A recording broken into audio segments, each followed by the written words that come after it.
Shalom, Bapak Ibu Saudara kasih dalam Tuhan. Ya, luar biasa pagi ini saya percaya. Dan saya mau kasih salam yang istimewa buat Bapak Ibu semua yang ada di rumah.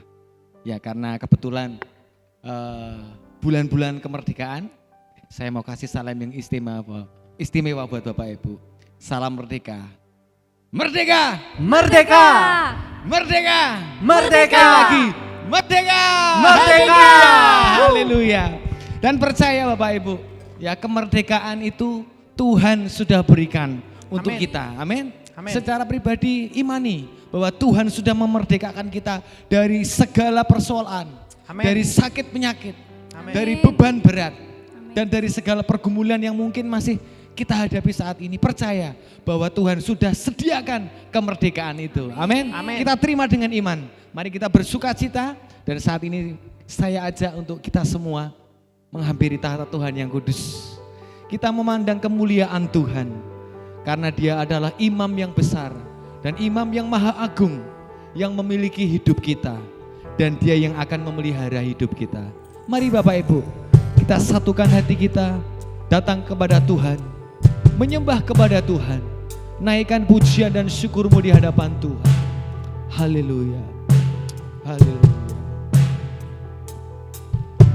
Ku pandang kemuliaan-Mu, Imam besar maha agung. Kaulah pemilik hidupku, Yesus Kristus Tuhan.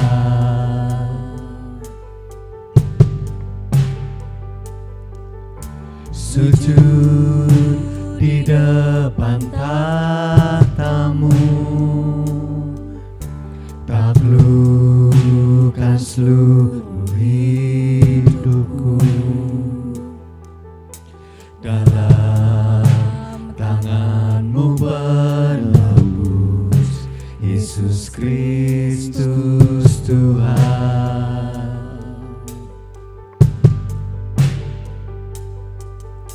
Tiada satu pun yang luput dari karya kasih-Mu yang mulia. Bagi-Mu segala pujian, hormat, kemuliaan.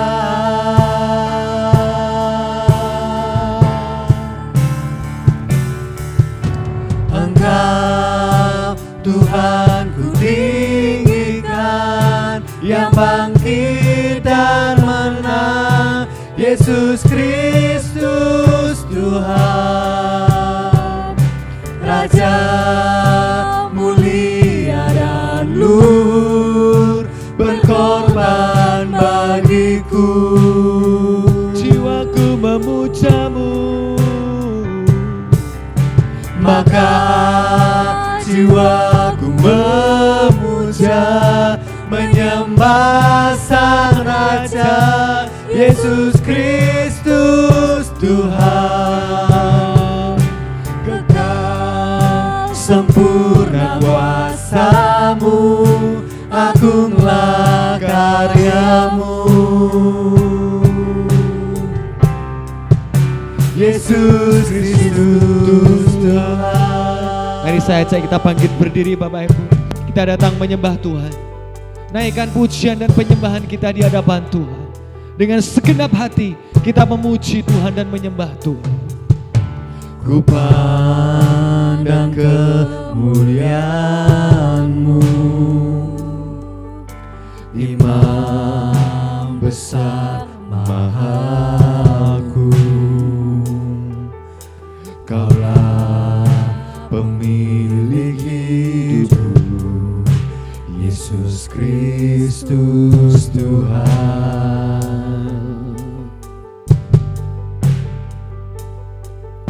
Sujud di depan tahta-Mu, taklukkan seluruh hidupku.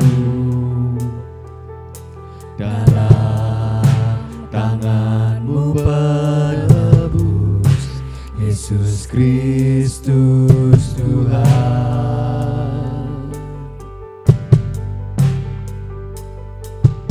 Tiada satu pun yang luput dari karya kasih-Mu yang mulia. Bagimu Tuhan, Bagimu segala pujian, hormat, kemuliaan.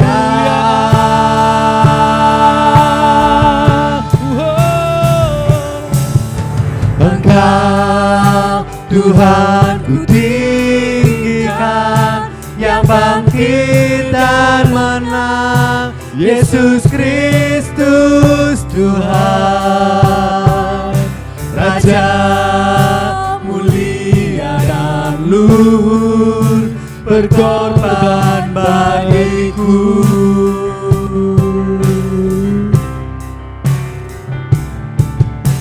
Maka jiwaku memuja, menyembah Sang Raja, Yesus Kristus Tuhan.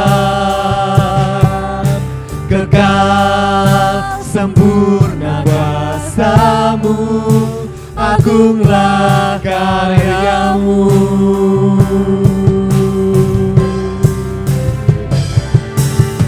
Engkau Tuhan ku tinggikan, yang bangkit dan menang, Yesus Kristus Tuhan. Raja mulia dan luhur, berkorban jiwaku bagiku. memuja-Mu ya Tuhan.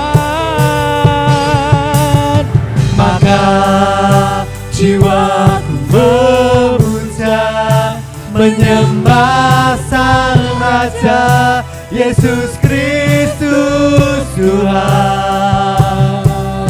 Kekal sempurna kuasa-Mu, agunglah karya-Mu.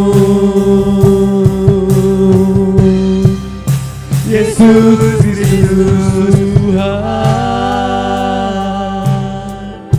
Sembah Dia saudara. Oh, kami menyembah-Mu Tuhan, layak dipuji. Ku pandang kemuliaan-Mu, Imam besar Mahaku.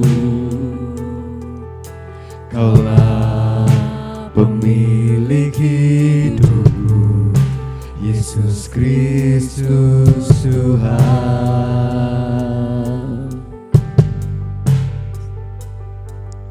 Sujud di depan tahta-Mu, taklukkan seluruh hidupku. Dalam tangan-Mu penebus, Yesus Kristus Tuhan. Bersama-sama kita katakan, tiada satu pun yang luput dari karya kasih-Mu yang mulia. Bagimu segala pujian, hormat, kemuliaan. tinggikan namanya. Engkau Tuhan ku tinggikan, yang bangkit dan menang, Yesus Kristus Tuhan. Raja mulia dan luhur, berkorban bagiku. Jiwaku memuja-Mu, Maka jiwaku memuja, menyembah Sang Raja, Yesus Kristus Tuhan. Kekal rajamu, agunglah karyamu. Angkat tanganmu di hadapan Tuhan, sembah Dia. Engkau Tuhan ku tinggikan, yang bangkit dan menang, Yesus Kristus Tuhan. Raja mulia dan luhur, berkorban bagiku.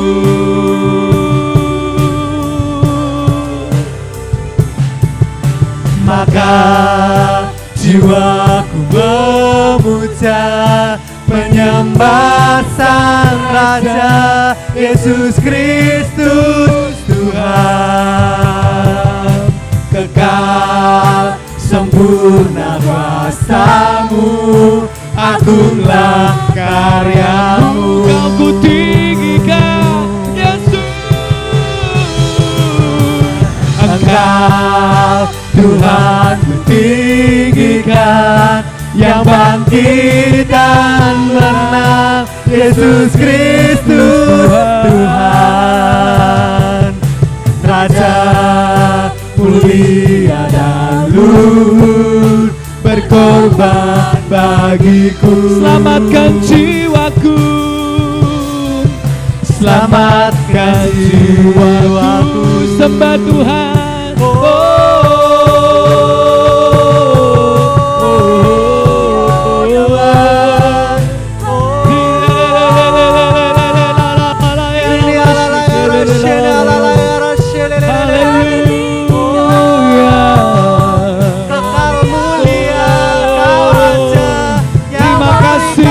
Tuhan, Kau sudah berkorban bagi hidup kami. Yesus, Yesus Kristus Tuhan. Kau layak dipuji, layak ditinggikan. Kau kekal mulia, Kau bersama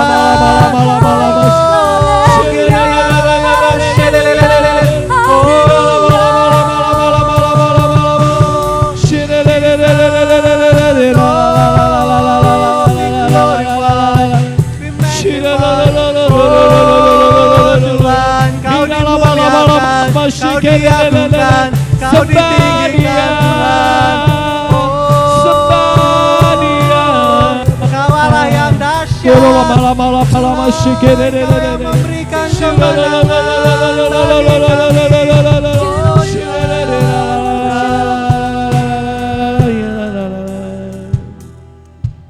Tiada satu pun yang luput dari karya kasih-Mu yang mulia.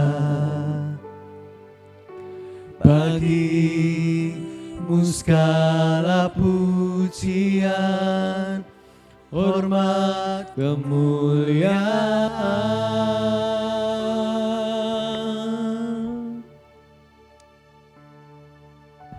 Engkau Tuhan ku tinggikan, yang bangkit dan menang, Yesus Kristus Tuhan. Raja mulia dan luhur, berkorban bagiku. Terima kasih buat pengorbanan-Mu ya Tuhan. Jiwa kami memuja-Mu. Maka jiwaku memuja, menyembah Sang Raja, Yesus Kristus Tuhan. Kekal sempurna kuasa-Mu, agunglah karya-Mu.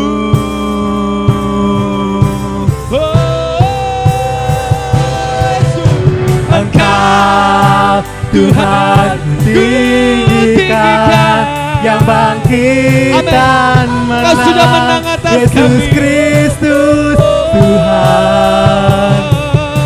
Raja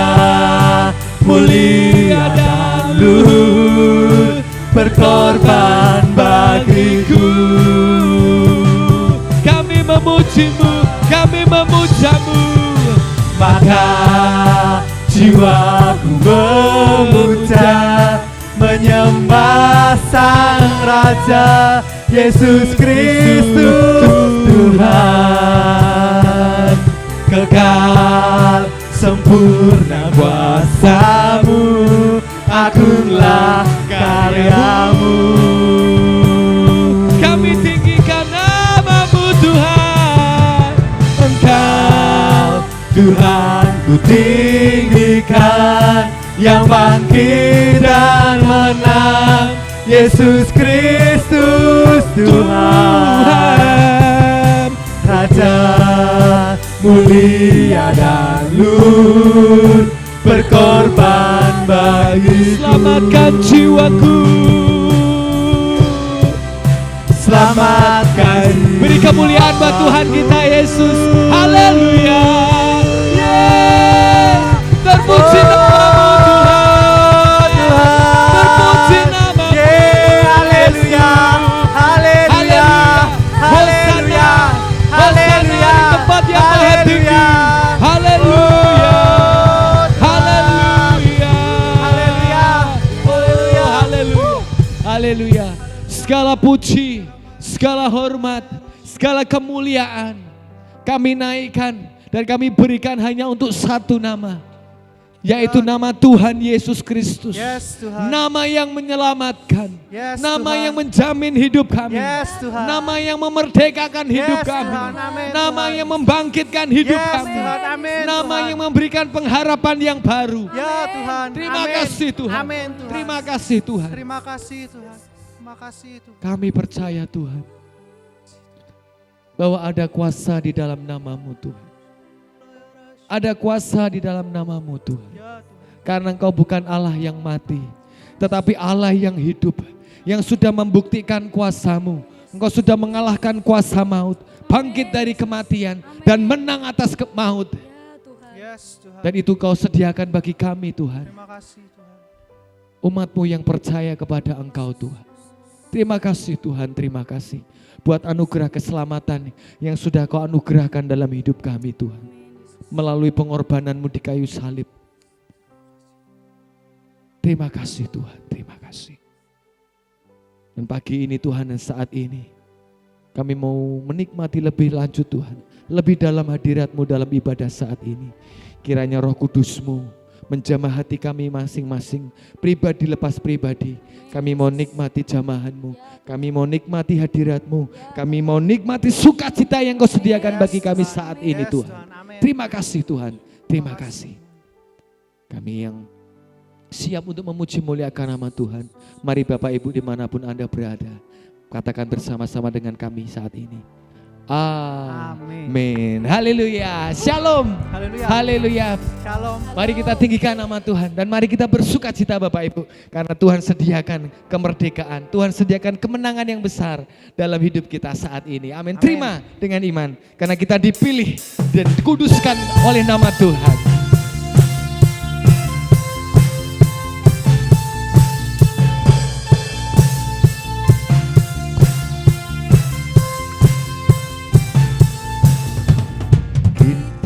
Dipilih dan dikuduskan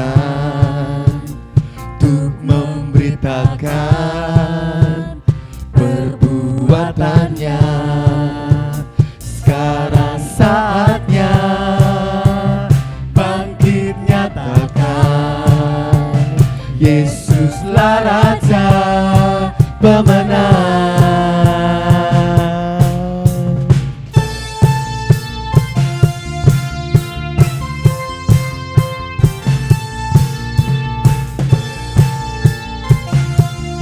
Mari pujikan dengan segenap hati kita. Amin. Kita berdiri dengan kuasa, sebab Roh yang dahsyat beserta kita. Sekarang saatnya bangkit nyatakan, Yesuslah Raja pemenang. Untuk selamanya Dia berkuasa, telah diberikan bagi kita. Kerajaannya tak akan tergoncangkan. Sampai selamanya pengharapan bergelora dalam kita. Kekal mulia namamu Yesus Tuhan. Sampai selamanya Dia berharapan bergelora bagi kita. Kerajaannya tak akan tergoncangkan. Sampai selamanya pengharapan bergelora dalam kita. Kekal mulia namamu Yesus Tuhan. Amin.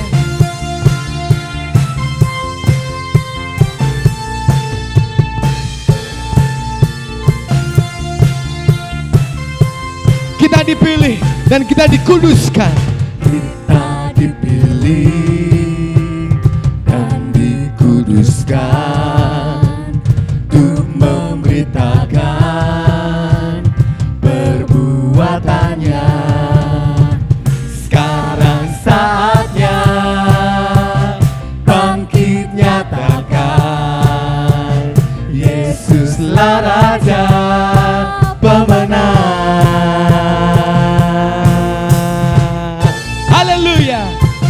Mari kita bangkit, kita nyatakan bahwa Tuhan kita adalah Allah yang hebat. Yes. Haleluya.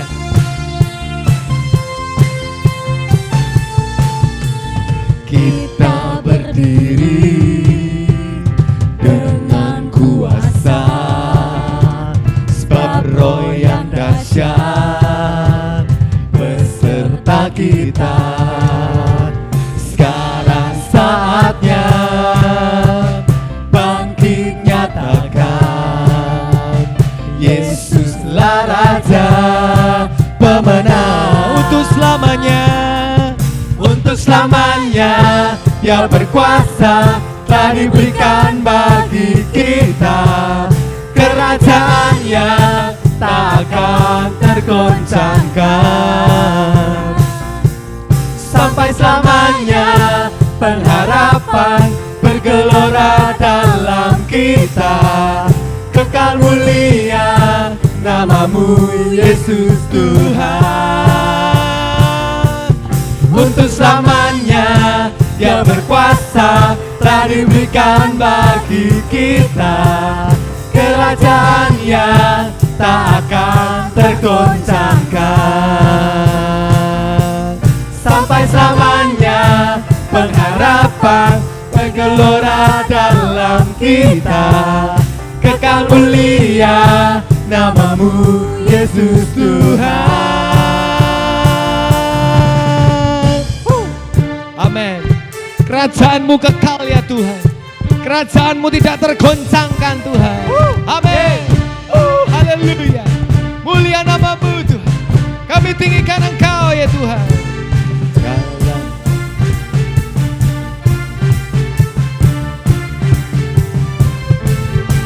Amin.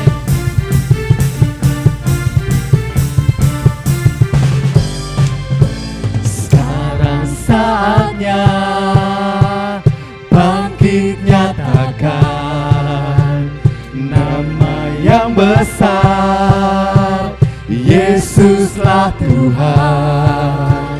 Sekarang saatnya bangkit nyatakan, Yesuslah Raja. Yesuslah Raja pemenang. Untuk selamanya Dia berkuasa, telah diberikan bagi kita. Kerajaannya tak akan tergoncangkan. Sampai selamanya pengharapan bergelora dalam kita. Kekal mulia namamu Yesus Tuhan. Kekal mulia namamu Yesus Tuhan. Kekal, kekal mulia namamu Yesus Tuhan. Haleluya. Kerajaanmu tidak tergoncangkan ya Tuhan, dan kuasamu kekal selama-lamanya. Haleluya. Firman Tuhan pelita dalam hidup kita. Amin. Dan janji Tuhan adalah terang dalam jalan-jalan hidup kita. Amin. Terpuji namamu Tuhan.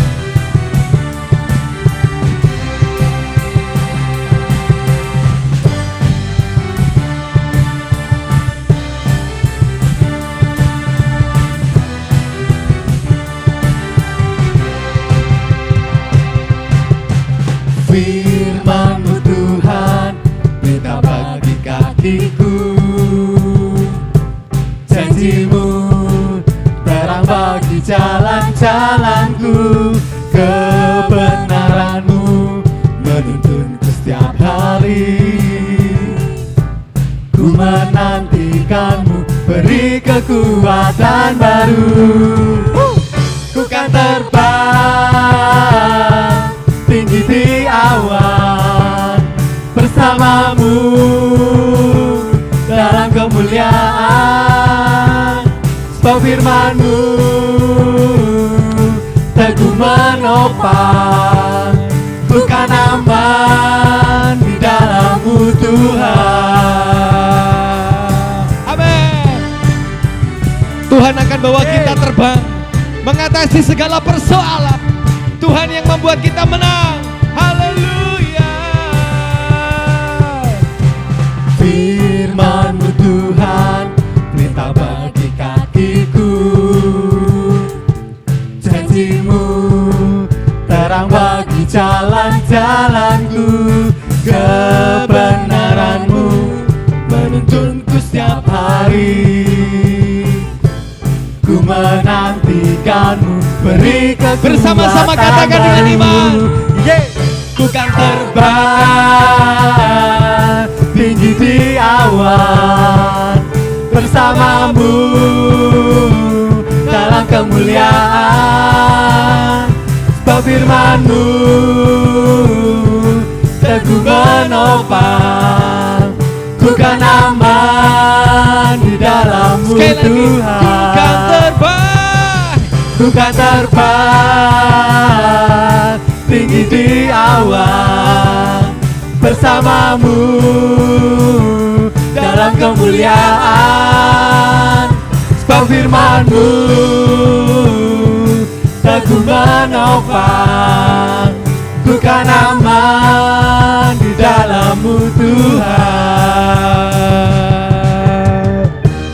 Jalan-Mu di atas jalan-jalanku, rancangan-Mu melebihi rancanganku. Firman-Mu sungguh telah membebaskanku, berjalan lebih tinggi, berjalan bersama-Mu. Amin. Dengan iman bahwa Tuhan sudah membuat kita terbang tinggi. Amin. Haleluya.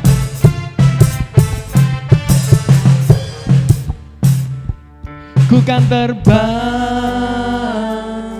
tinggi di awan bersama-Mu dalam kemuliaan. Sebab firman-Mu teguh menopang, ku kan aman di dalam-Mu Tuhan. Ku kan terbang tinggi di awan bersama-Mu dalam kemuliaan. Sebab firman-Mu teguh menopang, ku kan aman di dalam-Mu Tuhan. Ku kan aman di dalam-Mu Tuhan. Ku kan aman di dalam-Mu Tuhan. Beri sorak-sorai untuk Tuhan kita yang memberikan kemenangan. Haleluya, kiranya Engkau disukakan dengan pujian umat-Mu Tuhan. Dan kami saat ini siap untuk mendengarkan firman-Mu Tuhan. Engkau yang mengubah hati kami Tuhan. Engkau yang membebat hati kami dan luka kami Tuhan. Biarlah firman-Mu Tuhan menghidupi hidup kami Tuhan. Dan kami jadikan hati kami dan hidup kami sebagai tanah yang subur untuk siap ditaburi oleh firman-Mu ya Tuhan. Amin. Amin. Engkau yang lebih tahu cara untuk membuka jalanku. Engkau yang lebih mengerti cara untuk menolong hidupku.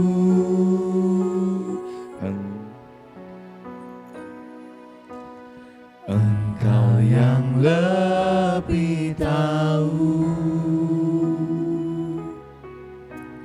cara untuk membuka jalanku. Engkau yang lebih mengerti cara untuk menolong hidupku. Ku percaya Kau Tuhan yang tak pernah gagal, menjadikanku lebih dari pemenang. Ku percaya Kau Tuhan yang tak pernah lalai, menepati janji. Ku percaya, ku percaya Kau Tuhan yang tak pernah Kami percaya gagal. Kau tidak pernah gagal menjadikan kami sebagai seorang yang menang. Kami Ku percaya Kau Tuhan, Kau Tuhan tidak pernah lalai tak pernah akan janji-janji-Mu, menepati janji. Mari angkat tanganmu di hadapan Tuhan, katakan dengan iman.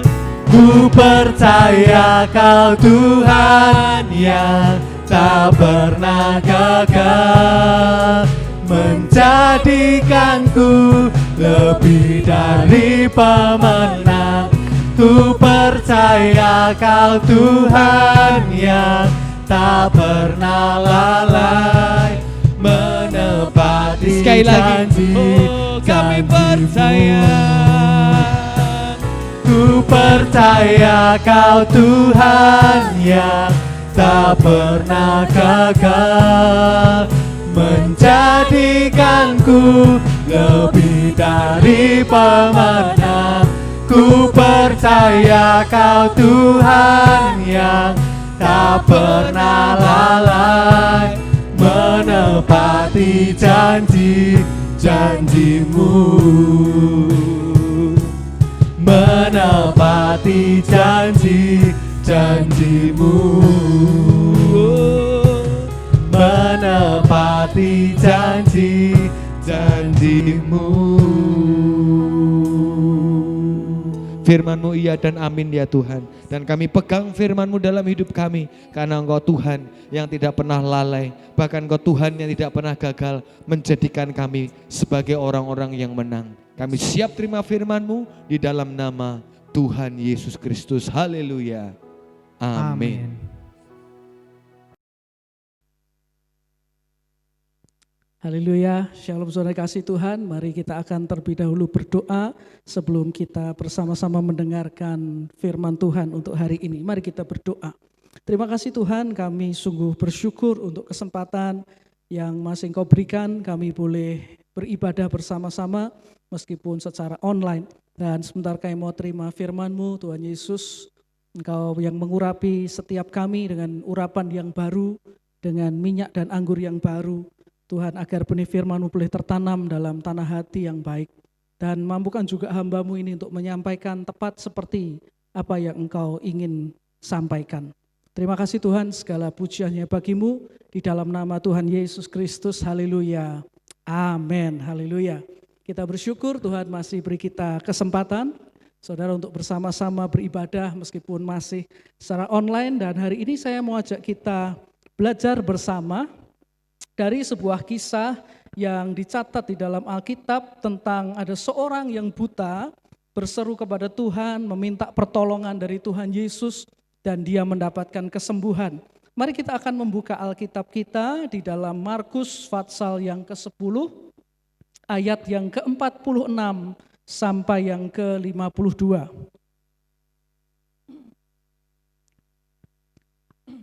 Markus pasal yang ke-10, ayat yang ke-46 sampai yang ke-52.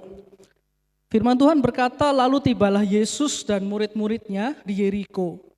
Dan ketika Yesus keluar dari Yeriko bersama-sama dengan murid-muridnya dan orang banyak yang berbondong-bondong, ada seorang pengemis yang buta bernama Bartimeus, anak Timeus, duduk di pinggir jalan. Ketika didengarnya bahwa itu adalah Yesus orang Nazaret, mulailah ia berseru, Yesus anak Daud, kasihanilah aku. Banyak orang menegurnya supaya ia diam. Namun semakin keras ia berseru, anak Daud, kasihanilah aku. Lalu Yesus berhenti dan berkata, panggillah dia. Mereka memanggil orang buta itu dan berkata kepadanya, kuatkan hatimu, berdirilah, ia memanggil engkau. Lalu ia menanggalkan jubahnya, ia segera berdiri dan pergi mendapatkan Yesus. Tanya Yesus kepadanya, apa yang kau kehendaki supaya aku perbuat bagimu? Jawab orang buta itu, Rabuni, supaya aku dapat melihat. Lalu kata Yesus kepadanya, pergilah, imanmu telah menyelamatkan engkau. Pada saat itu juga melihatlah ia, lalu ia mengikuti Yesus dalam perjalanannya. Nah, saudara kasih Tuhan, mungkin banyak dari kita tidak asing lagi dengan kisah ini, saudara. Kisah yang menceritakan tentang seorang buta yang disebutkan tadi bernama Bartimeus. Ya, kalau kita baca-baca sebetulnya Bartimeus itu bukan namanya, saudara. Bartimeus itu artinya tadi anak Timeus, itu namanya Bartimeus. Jadi orang ini sebetulnya namanya saja tidak ada yang ingat, saudara. Sudah buta, cacat, tidak ada yang ingat namanya, saudara. Si orang yang disebut Bartimeus tadi, dia berseru-seru meminta pertolongan dari Tuhan Yesus, dia memanggil Tuhan Yesus dan akhirnya dia disembuhkan, saudara. Saudara kasih Tuhan, Alkitab kita memang tidak mencatat apakah orang ini buta sejak lahir, ataukah dia buta setelah ia sebelumnya dapat melihat. Apakah dia lahir buta ataukah dia buta setelah sebelumnya dapat melihat, memang tidak diceritakan di dalam Alkitab. Tetapi saudara yang kasih Tuhan, beberapa hari ini saya coba melihat beberapa artikel yang membahas tentang orang buta, saudara. Dan ternyata ada beberapa fakta yang menarik di sana yang berkaitan dengan yang namanya buta, saudara. Yang pertama, saudara, orang kalau buta sejak lahir, itu kalau menurut Anda kira-kira yang dia lihat apa? Gelap, mungkin gelap. Ada yang mungkin lihat apa? Ada yang mungkin hitam, mungkin banyak orang, oh buta dari lahir ya berarti dia lihatnya hitam. Ternyata saudara setelah diteliti, orang yang buta sejak lahir itu tidak melihat warna hitam, dia juga tidak melihat warna gelap. Yang benar adalah dia tidak melihat apapun, saudara. Dia nggak melihat hitam, dia nggak lihat gelap, dia nggak lihat apa-apa, saudara. Yang kedua, saudara, ada orang-orang buta yang masih bisa lihat cahaya, tetapi karena tidak bisa terolah dengan baik, makanya tidak bisa jadi penglihatan yang jelas. Jadi menurut penelitian, ada orang-orang buta yang masih bisa lihat, dia tahu ini siang, dia tahu ini malam, dia tahu kalau lampu dinyalakan, dia bisa masih lihat cahayanya. Tapi karena ada gangguan, saudara, di penglihatannya, hanya merasakan cahaya, melihat cahaya, tetapi tidak bisa menjadi penglihatan yang jelas seperti kalau kita melihat seperti ini. Lalu yang ketiga, saudara, tahukah saudara bahwa orang buta itu juga mengalami yang namanya mimpi buruk, saudara. Ya, mereka juga mengalami mimpi buruk. Para ilmuwan dari Danish Center for Sleep Medicine melakukan penelitian pada orang tunanetra dan menemukan bahwa ternyata mimpi buruk ini juga dialami oleh para tunanetra, orang yang buta. Bahkan saudara yang kasih Tuhan, berdasarkan hasil penelitian ini, seseorang yang buta dari lahir mengalami rasio mimpi buruk sampai 25%.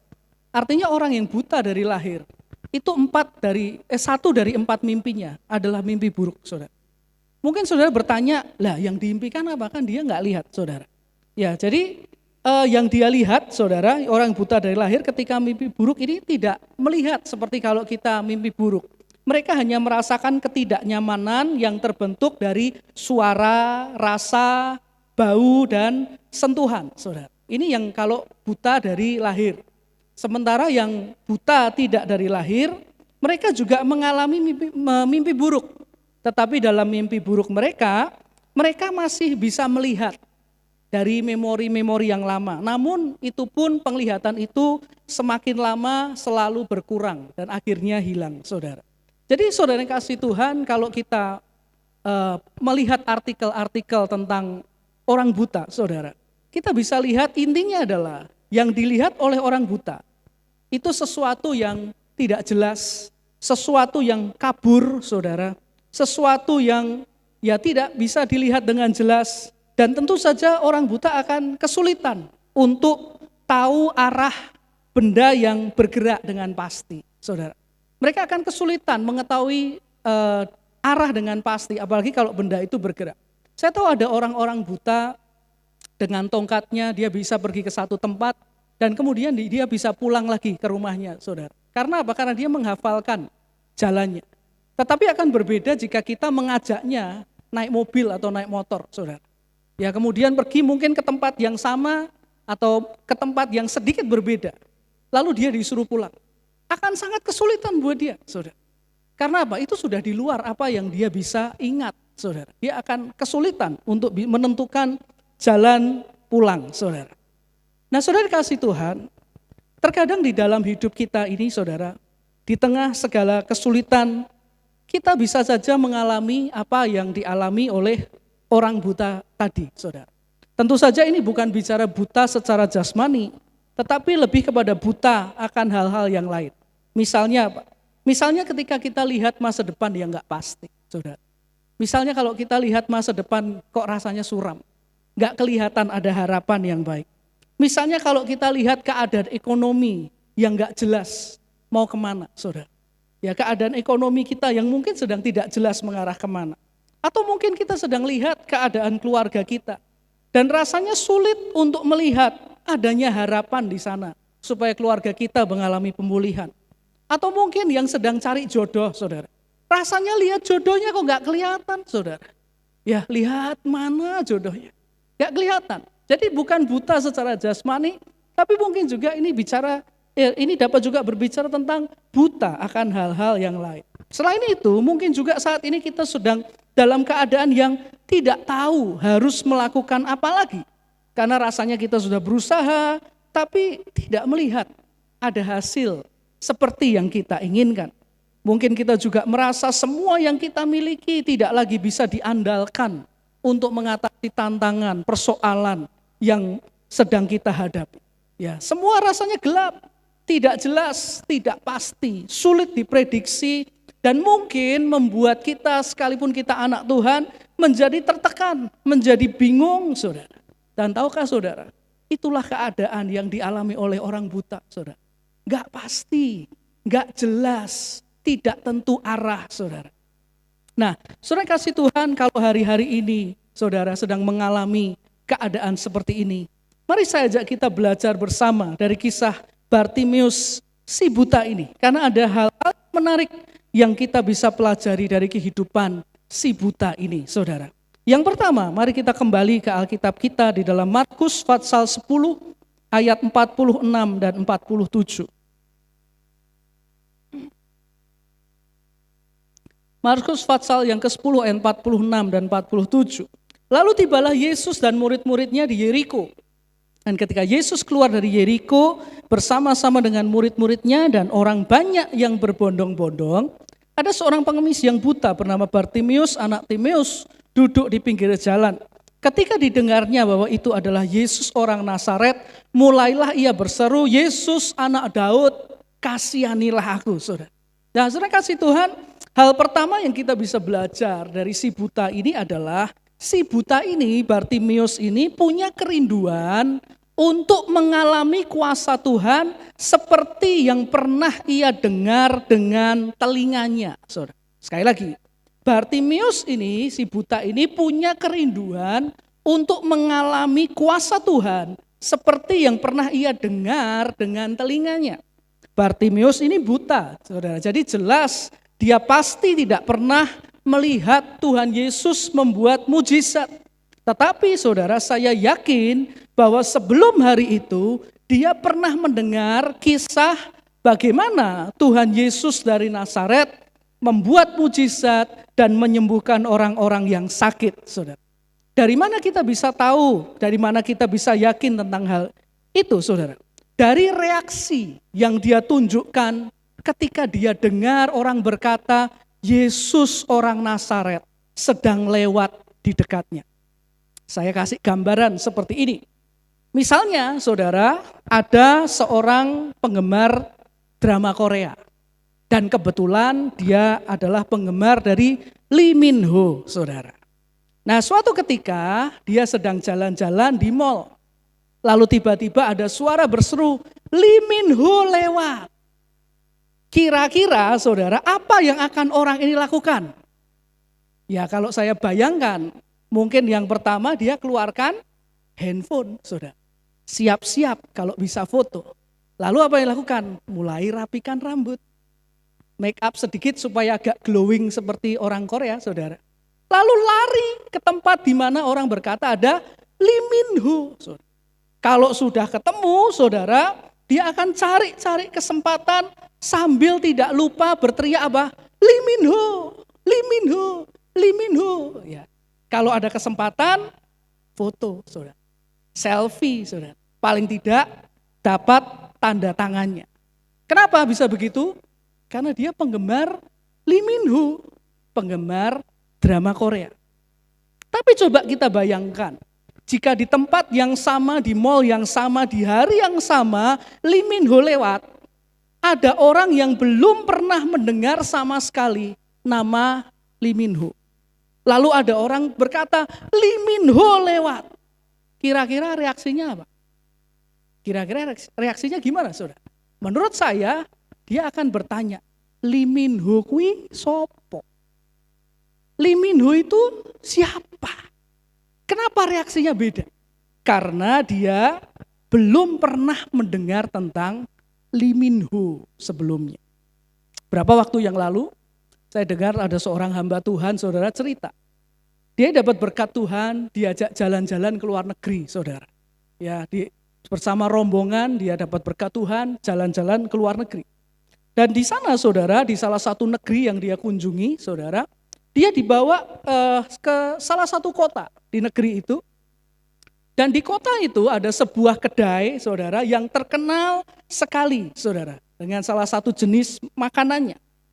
Ketika Bapak Pendeta ini datang ke sana, ini Bapak Pendeta dari Indonesia, saudara, dia datang ke kedai itu, lantai satunya penuh, saudara. Jadi mau tidak mau dia dengan rombongan yang ke tempat itu naik ke lantai 2, cari tempat di sana.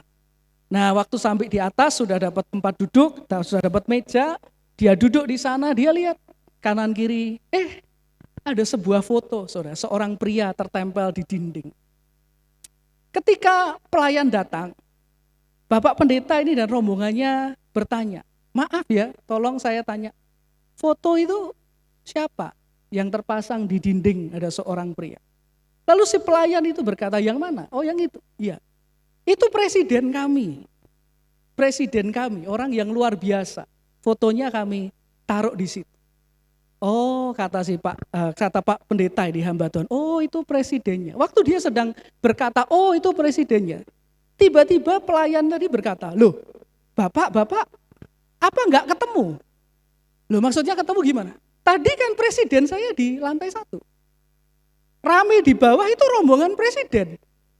Nah, hamba Tuhan berkata, loh, kok enggak tahu? Ayo turun, siapa tahu ketemu bisa foto, bisa paling tidak salaman berkat dari Indonesia. Waktu dia turun ke bawah, rombongan presidennya sudah pergi, saudara. Dan dia berkata, wah nyesel ya, sayang ya kita tidak tahu sebelumnya.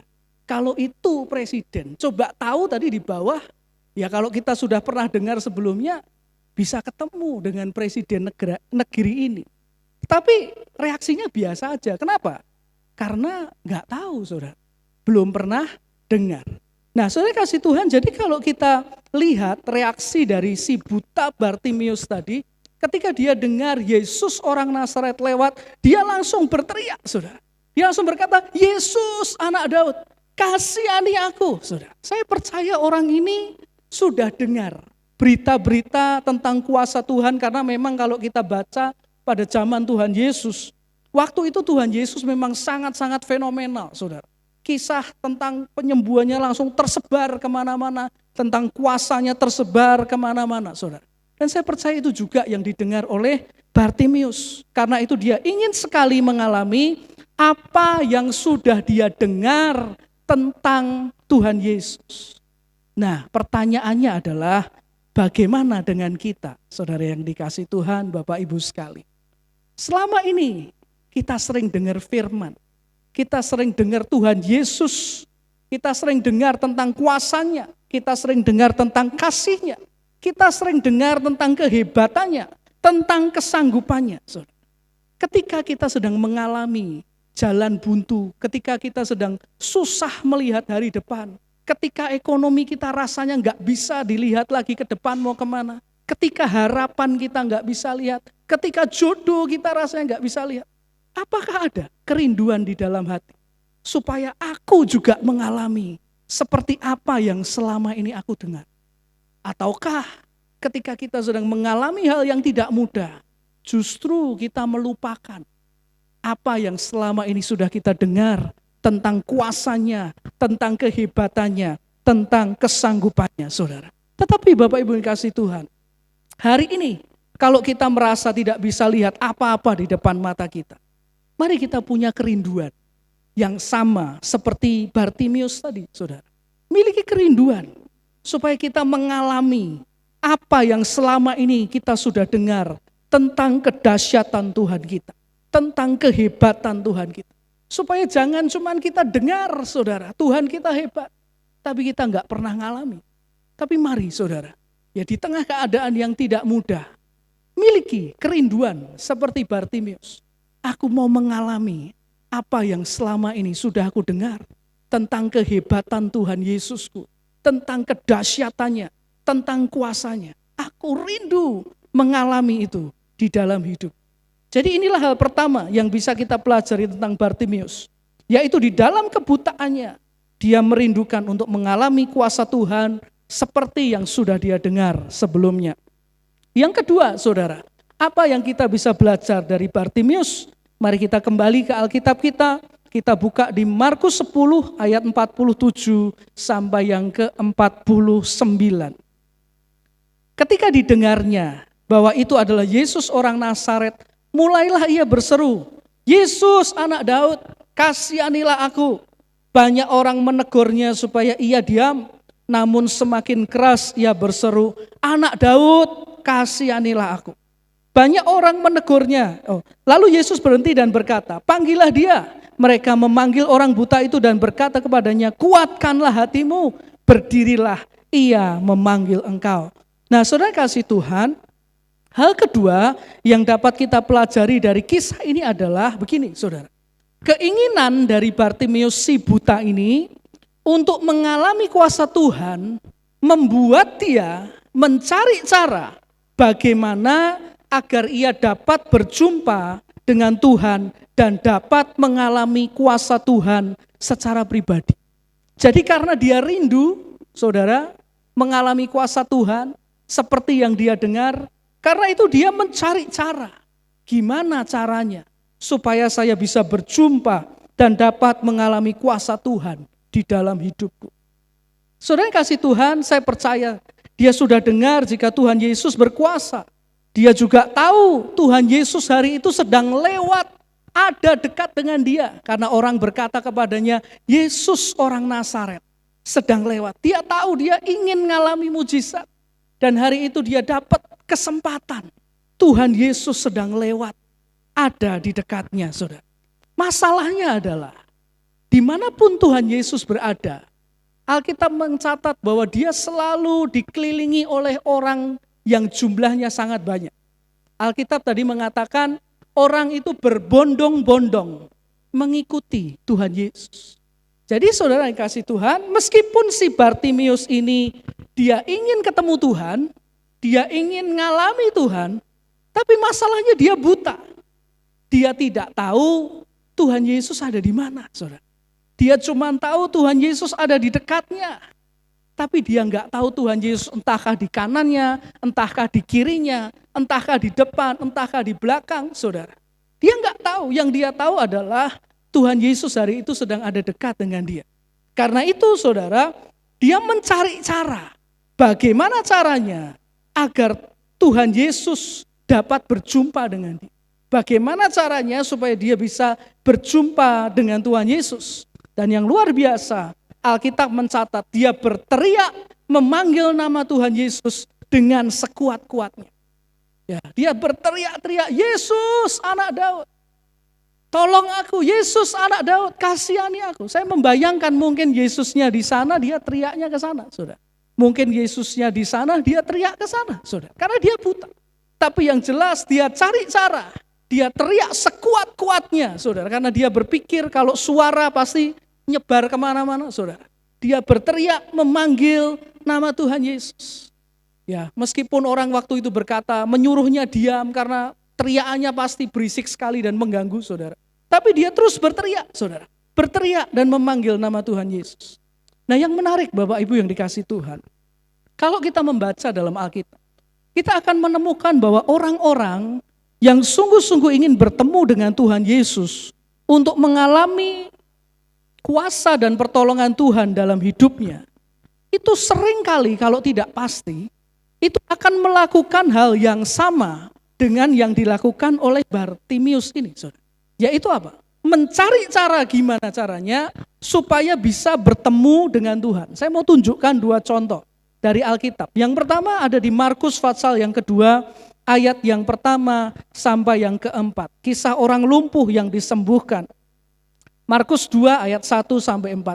Kemudian sesudah lewat beberapa hari, waktu Yesus datang lagi ke Kapernaum, tersiarlah kabar bahwa ia ada di rumah.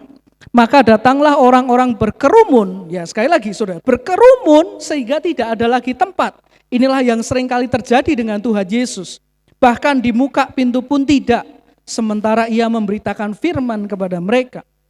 Ayat 3, ada orang-orang datang membawa kepadanya seorang lumpuh, digotong oleh 4 orang. Ayat 4, tetapi mereka tidak dapat membawanya kepadanya karena orang banyak itu.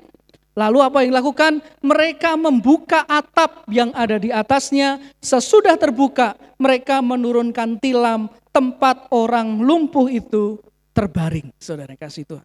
Dalam kisah ini ada 4 orang yang punya satu teman yang lumpuh. Mereka pengen teman mereka yang lumpuh ini mengalami kuasa dan mujizat Tuhan. Tapi sekali lagi Alkitab menceritakan, Yesus seringkali memang dikelilingi oleh begitu banyak orang, saudara. Mereka tidak bisa mendekat. Mereka pengen alami mujizat, tapi mereka nggak bisa mendekat. Lalu apa yang dilakukan? Mereka diam saja? Tidak, saudara. Orang yang pengen ketemu Tuhan, ngalami kuasa, mujizat, mereka akan cari cara. Gimana caranya bisa bertemu dengan Tuhan? Apa yang mereka lakukan? Membongkar atap rumah. Bayangkan, saudara, padahal itu bukan rumah mereka, saudara. Mereka bongkar atapnya. Saya berpikir, saudara, saya membayangkan mungkin setelah malam itu temannya sembuh dan pulang, besoknya mereka berlima kembali. Untuk apa? Membetulkan atap rumah yang mereka bongkar itu, saudara. Mungkin, saudara, mungkin, saudara. Tetapi yang jelas mereka bongkar itu. Atap rumah, menurunkan tempat tidur di mana teman mereka yang lumpuh itu, supaya ada tepat berada di depan Tuhan Yesus. Dan Alkitab mencatat hari itu teman mereka yang lumpuh itu disembuhkan oleh Tuhan, saudara. Jadi saudara kasih Tuhan, orang yang butuh Tuhan, cari Tuhan, butuh kuasa dan mujizat. akan lakukan sesuatu untuk bisa ketemu dengan Tuhan. Itu contoh pertama. Contoh kedua, kita buka di Markus 5 ayat 25 sampai yang ke-29. Ini wanita yang sakit pendarahan. Ada di situ seorang perempuan yang sudah 12 tahun lamanya menderita pendarahan. Ia telah berulang-ulang diobati oleh berbagai tabib sehingga telah dihabiskannya semua yang ada padanya. Namun sama sekali tidak ada faedahnya, malah sebaliknya keadaannya semakin memburuk. Dia sudah mendengar berita-berita tentang Yesus, maka di tengah-tengah orang banyak ia mendekati Yesus dari belakang dan menjamah jubahnya. Sebab katanya, asalku jamah saja jubahnya, aku akan sembuh. Seketika itu juga berhentilah pendarahannya dan ia merasa bahwa badannya sudah sembuh dari penyakitnya. Wanita ini diceritakan 12 tahun sakit pendarahan, tidak pernah sembuh, bahkan tambah buruk keadaannya, semua harta sudah habis, tidak ada harapan lagi untuk hidupnya. Karena salah satu terjemahan mengartikan bahwa wanita ini sedang sekarat. Tapi sama seperti Bartimius, wanita ini mendengar berita tentang Tuhan Yesus. Dan dia ingin mengalami apa yang sudah dia dengar. Dan karena dia ingin mengalami apa yang sudah dia dengar, dia cari cara. Gimana caranya supaya bisa ketemu dengan Tuhan, saudara. Alkitab mencatat dalam keadaan yang begitu sakit, sekarat, dia mendesak maju ke depan sementara orang mengelilingi Tuhan begitu banyak, saudara. Ya, dengan satu harapan, jamah jubah Tuhan. Itu adalah satu tindakan yang sangat berat buat wanita yang sakit pendarahan, saudara. Satu hal yang sangat berat. Tapi dia lakukan, dia cari cara gimana caranya ketemu Tuhan Yesus. Dan satu titik ketika dia sudah cukup dekat, dia jamah jubah Tuhan Yesus. Dan dia sembuh. Hari itu dia ketemu dengan Tuhan. Dan dia sembuh, saudara. Jadi saudara kasih Tuhan, dari dua contoh tadi, kita bisa lihat ketika seseorang sungguh-sungguh ingin ketemu dengan Tuhan Yesus, pengen mengalami kuasa dan mujizatnya. Mereka tidak hanya tidur-tiduran saja, saudara. Mereka tidak hanya tidak melakukan apa-apa. Mereka cari cara supaya bisa ketemu dengan Tuhan secara langsung. Karena itu, saudara yang kasih Tuhan, tidak heran ketika orang ada dalam keadaan yang berat dan pengen dapat pertolongan dari Tuhan, pengen mengalami kuasa Tuhan, bisa kuat doa sambil puasa. Padahal biasanya kalau nggak makan 3 jam aja perutnya sudah sakit. Tapi bisa kuat doa berjam-jam sambil puasa. Dan orang yang ingin mengalami kuasa Tuhan, biasanya tidak usah disuruh, pasti mulai membuka Alkitab dan dibaca, saudara. Tidak usah diingatkan, sudah ingat berdoa, saudara. Ya, sudah usah diingatkan, dia akan menjaga hidupnya supaya kudus. Dia menjaga hidupnya, terus memperbaiki diri di hadapan Tuhan. Karena apa? Pengen mengalami kuasa Tuhan dalam hidupnya, saudara. Nah, pertanyaannya bagaimana dengan kita, saudara?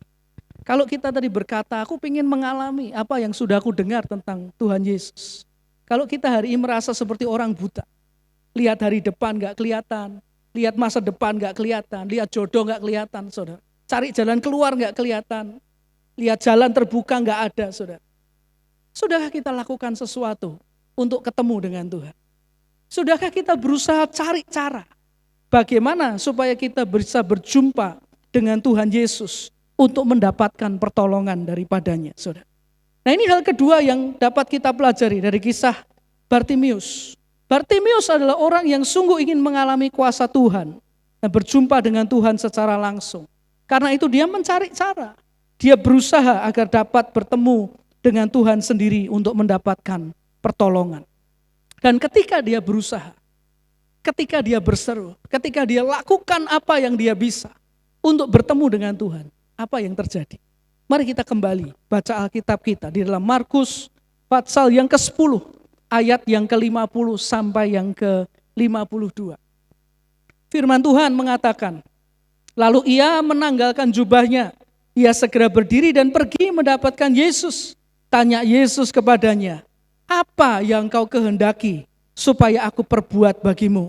Ya, jawab orang buta itu, Rabuni, guru, supaya aku dapat melihat. Kata Yesus kepadanya, pergilah, imanmu telah menyelamatkan engkau. Pada saat itu juga melihatlah ia. Lalu ia mengikuti Yesus dalam perjalanannya. Luar biasa, saudara. Ketika Bartimius sungguh berusaha, akhirnya Tuhan Yesus berkata, panggil dia ke sini. Panggil dia ke sini. Waktu ketemu dengan Tuhan Yesus bertanya, apa yang kau kehendaki supaya aku perbuat bagimu?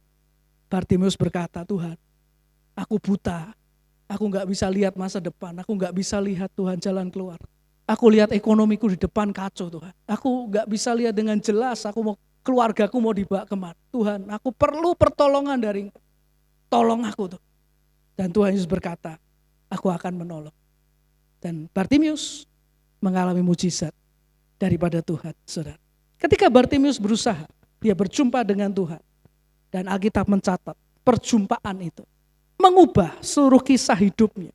Karena dia sungguh mengalami mujizat yang luar biasa dari Tuhan Yesus. Matanya dicelikan dan dia pun hidup mengikuti Tuhan Yesus, saudara.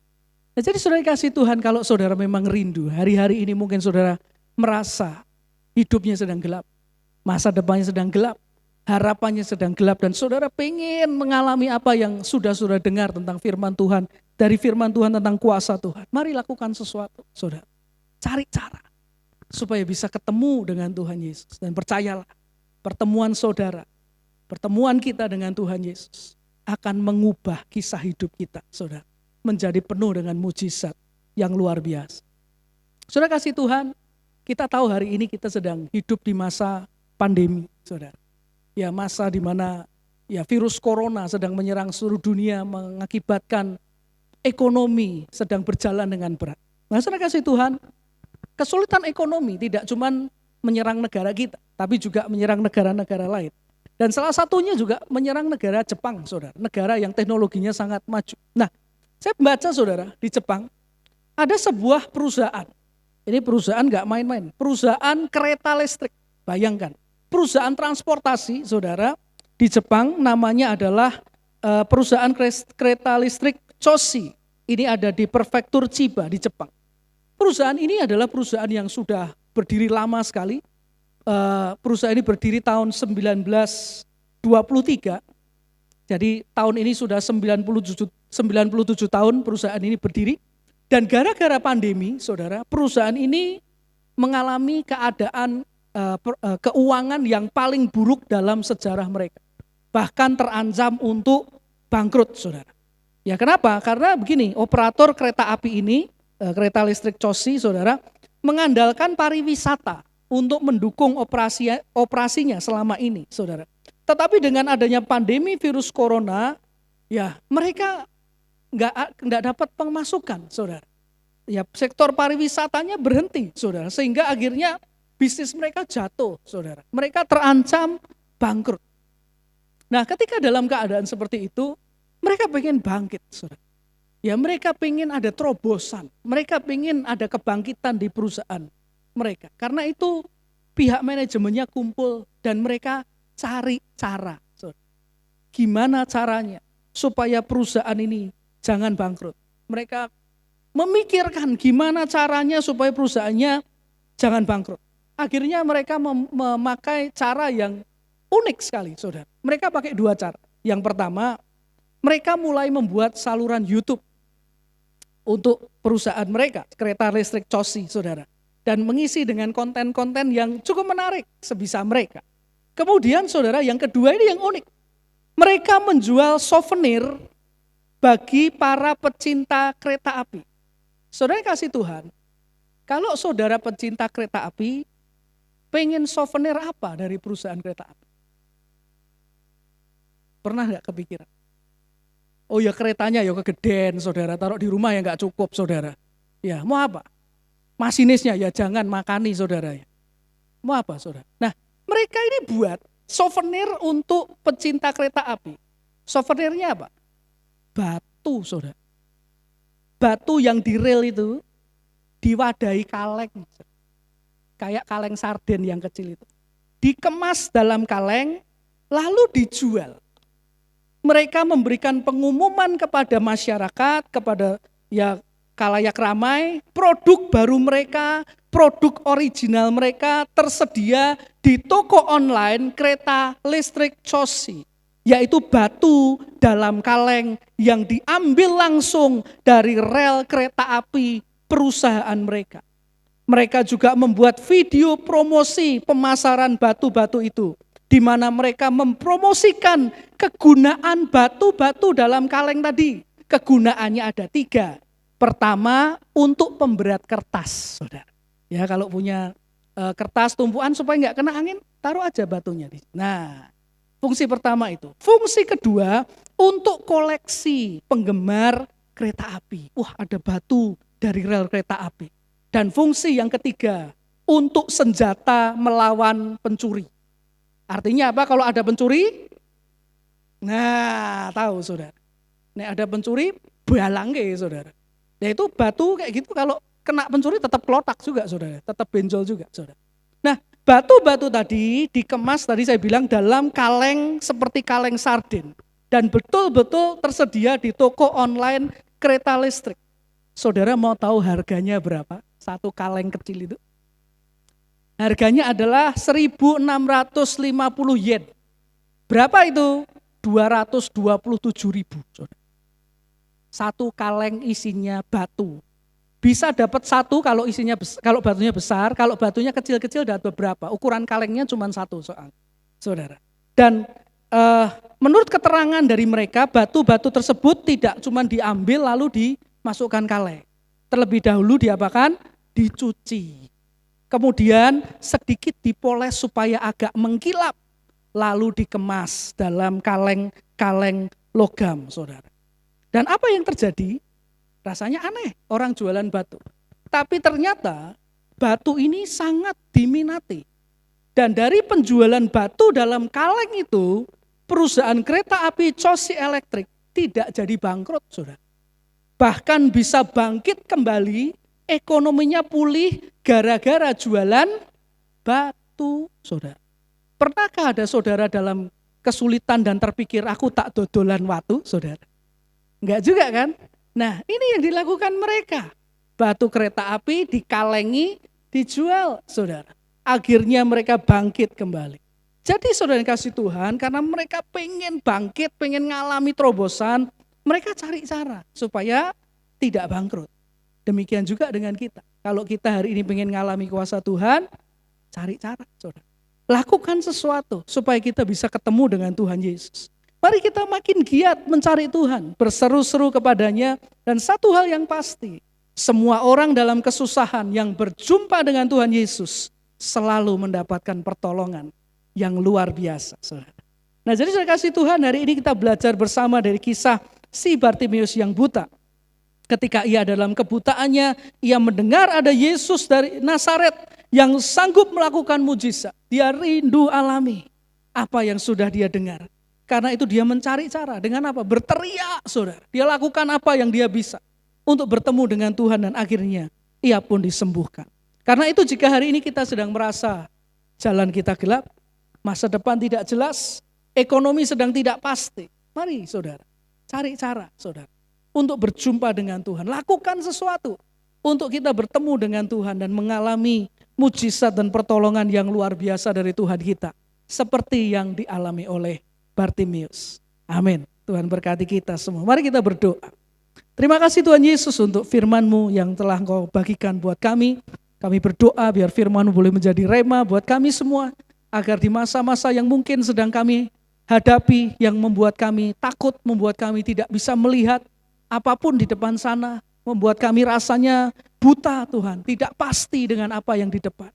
Biarlah kami belajar seperti Bartimeus, memiliki sungguh-sungguh kerinduan untuk mengalami kuasa-Mu, mengalami Tuhan mujizat daripada-Mu seperti yang selama ini sudah kami dengar melalui firman Tuhan. Dan biarlah Tuhan kami juga jadi orang-orang yang berjuang mencari cara, berusaha agar kami Tuhan dapat berjumpa dengan Engkau secara pribadi. Karena firman-Mu menceritakan, mengatakan setiap orang dalam kesusahan yang berjumpa dengan Tuhan Yesus, hidupnya mengalami pemulihan dan pertolongan yang luar biasa. Terima kasih Tuhan, kami serahkan semua untuk kemuliaan-Mu di dalam nama Tuhan Yesus Kristus. Haleluya. Amin. Haleluya.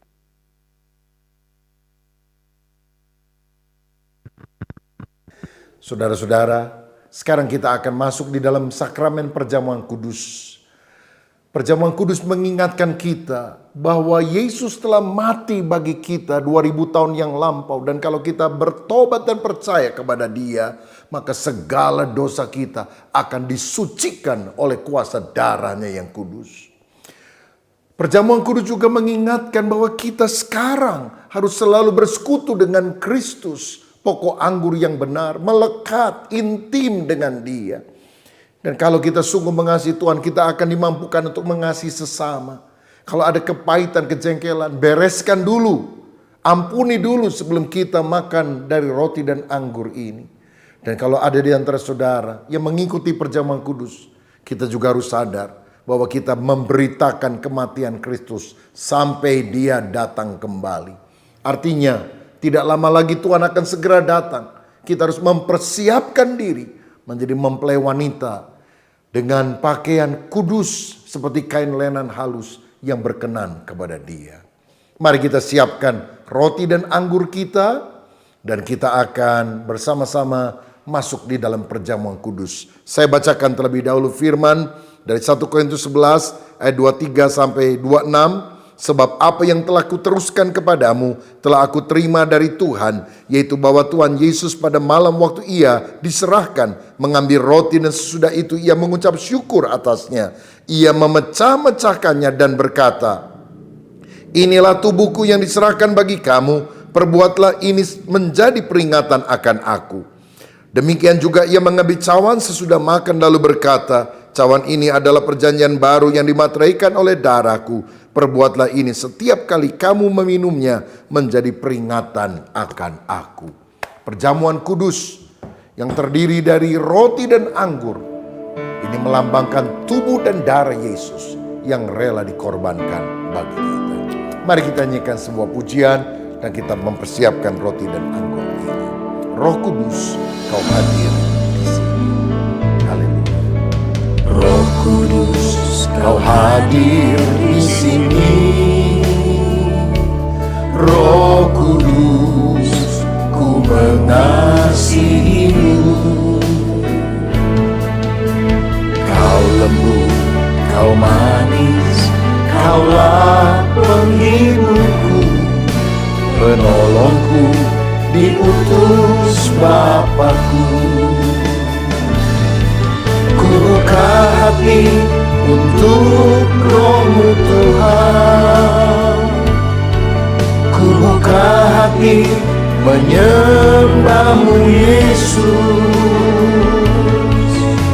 Jamahlah kami, penuhi kami dengan kuasa Allah Maha Tinggi.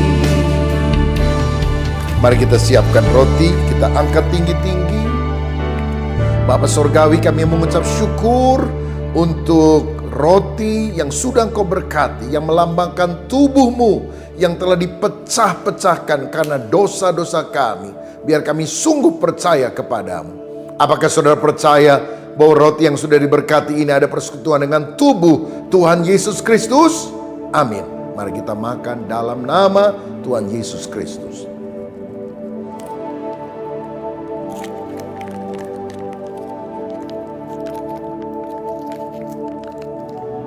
Seperti roti yang bersatu dengan tubuh kami, biar roh kami selalu bersekutu juga dengan roh-Mu ya Tuhan.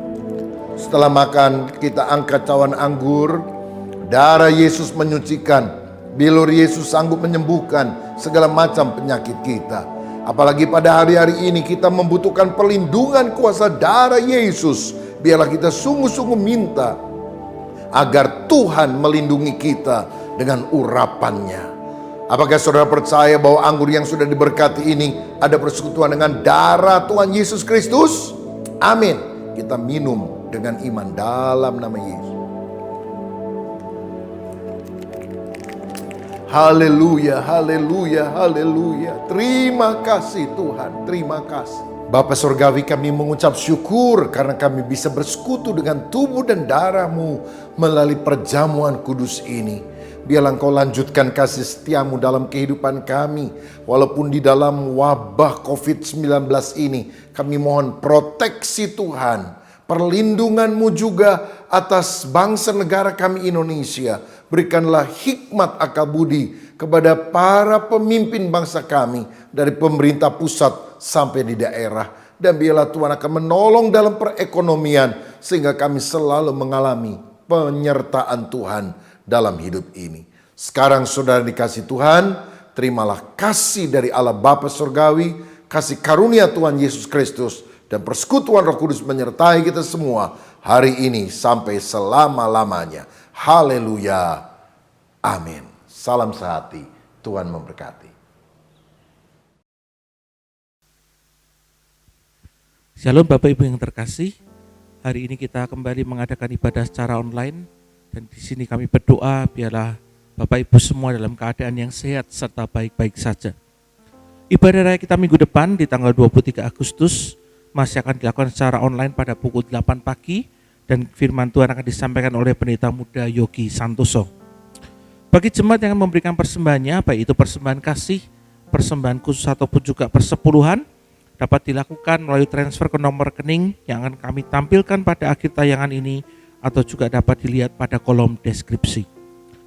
Marilah kita terus berdoa agar Tuhan menyatakan kuasa-Nya atas bangsa dan negara kita, agar boleh terbebas dari pandemi virus COVID-19 ini, dan Tuhan memberkati kita semua. Mari kita akan mengakhiri ibadah kita hari ini dengan doa berkat. Mari kita mengangkat kedua tangan kita kepada Tuhan. Terima kasih Tuhan buat kasih setia-Mu dalam kehidupan kami. Kami bersyukur kami punya Tuhan yang begitu mengasihi kami, dan Tuhan yang begitu memperhatikan kami. Kemana saat ini Bapa, pada akhir ibadah pada hari ini, Engkau sendiri Tuhan yang akan memberkati buat setiap jemaat-Mu. Engkau memberkati setiap jemaat-Mu dengan kesehatan yang baik. Tuhan memberkati keluarga dan rumah tangga-Mu. Tuhan memberkati usaha dan pekerjaan-Mu. Dan Tuhan yang memberkati segala hasil pekerjaan tangan-Mu, karena Tuhan yang menyertai Engkau. Tuhan akan memberkati dan melindungi Engkau. Tuhan menyinari Engkau dengan wajah-Nya dan memberikan kepadamu kasih karunia-Nya. Tuhan mengharapkan wajah-Nya kepadamu dan akan memberikan kepadamu damai sejahtera. Mulai saat ini sampai Maranatha, Tuhan datang untuk kali yang kedua. Mari kita yang percaya dengan iman, kita katakan bersama-sama, amin.